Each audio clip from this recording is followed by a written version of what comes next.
About the phalanx of physicians, I'm joined now by Dr. Paul Hochfeld, an emergency medical physician from Corvallis in Oregon and a member of Mad as Hell Doctors. His organization was not invited to the event today at the White House, but Dr. Hochfeld believed his group should be represented, so he showed up anyway and was able to talk his way inside. Dr. Hochfeld, thanks for your time tonight.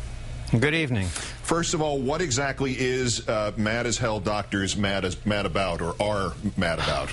Well, we're some Oregon doctors, members of PNHP, who were dismayed and distressed at the health care reform debate that wasn't going on in Washington.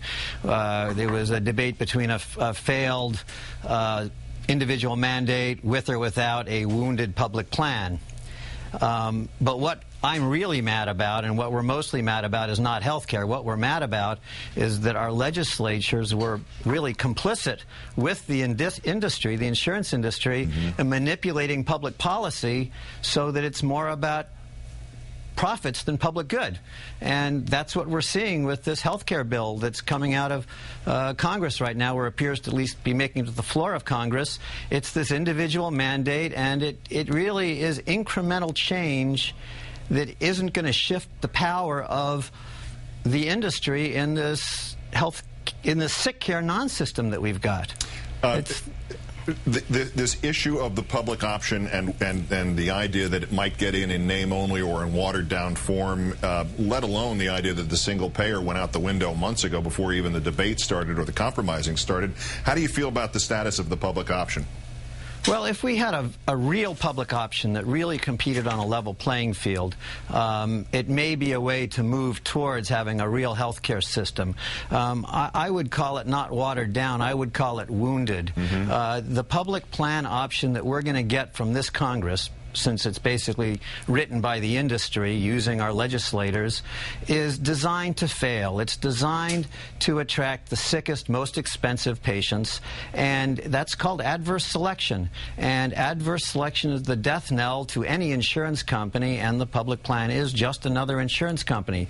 So after it comes online in 2013 and it starts to fail in 2016, at which point we're spending, what, 20% of our GNP on health care, the industry is going to look at this designed to fail public option and say, see, the government can't do health care, and it'll just be the wrong lesson. The government can do health care. Just look at the VA. They've got excellent results, great patient satisfaction, very cost-effective. Now, is it adequately funded? No, but it produces a tremendous amount of health for the amount of money that they're spending, and that's the whole point. We need to have a health care system that's designed and operated to get the most health we can for our health care dollars. Right now, we're wasting 20% of all of our dollars servicing an insurance industry that adds nothing to the quality of the product, which is supposed to be health. President Obama himself said on Wednesday night, a few months ago on national television, if you want true universal access, you're going to have single payer.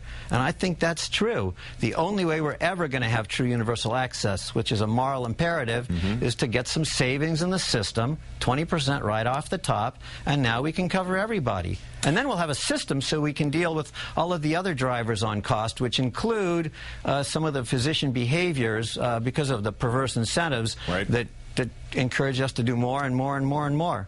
Last point. We know the doctors were not there. The ones on camera there were basically not speaking on camera. They were more or less props for that imagery from the Rose Garden this morning. Were any of you, or were you collectively able to talk to the president about this? None of us talked to the president, as near as I can tell, but I talked to as many of those physicians as I possibly could, and I wasn't actually invited to the meeting. I just showed up at the gates and managed to get in, and virtually everybody, the vast majority of the physicians that I spoke to, and I must have spoken to at least a couple of dozen of them, want what I want and understand what I understand, which is that our healthcare system is profoundly broken, that we're wasting a tremendous amount of money servicing the insurance industry, and that single payer is actually the best solution to this problem. The difference between them and me is they think we're only going to get incremental change from this Congress, and I don't think incremental change is going to change the balance of power. I think we need real change, and I think this is the civil rights issue of our generation, and we have to start every discussion with access to appropriate health care is a human right. Hence the term mad as hell doctors, entirely appropriate. Dr. Paul Hochfeld, great thanks for your time tonight. Good luck with your efforts. Thanks for having me.